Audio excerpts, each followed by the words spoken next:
पुण्याच्या सर्किट हाऊसमध्ये अजितदादांची अधिकाऱ्यांसोबत बैठक। पालकमंत्री झाल्यानंतर अजितदादांची पहिली बैठक। पार्थ पवार यांची सुद्धा या बैठकीला उपस्थिती। बीडमधील आवादा कंपनी खंडणी प्रकरणी आरोपी वाल्मिक कराडला त्याच्या जामिनावर आज निर्णय, तर केसच्या जिल्हा सत्र न्यायालयामध्ये या संदर्भातली सुनावणी। तर खंडणी प्रकरणात वाल्मिक कराडला न्यायालयीन कोठडी।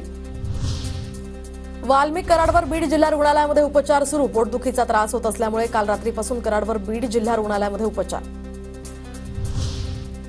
वाल्मिकसह इतर आरोपी आलिशान गाड्यांमधून पुण्याला गेले होते। सामाजिक कार्यकर्त्या अंजली दमन यांचा दावा। दरम्यान 3 आलिशान गाड्यांचे सीसीटीव्ही फुटेजही समोर।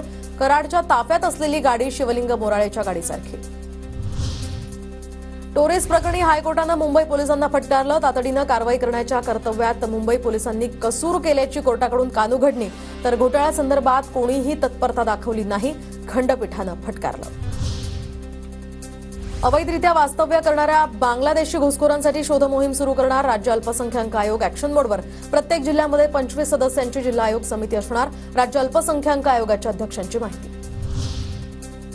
नंदुरबार जिल्ह्यामध्ये होणाऱ्या स्थानिक स्वराज्य संस्थेच्या निवडणुकांसाठी आता महायुतीतील पक्ष स्वबळावर निवडणूक लढण्याची शक्यता।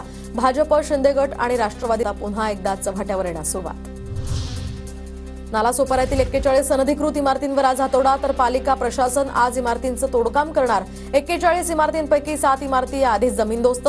वादग्रस्त डम्पिंग आणि मलनिस्सारण प्रकल्पाच्या जागेवर 41 इमारती। संत्रा गळतीच्या नुकसानीची 165 कोटींची मदत अखेर जाहीर। अमरावतीमधील 41,000 संत्रा उत्पादक शेतकऱ्यांना यामुळे दिलासा।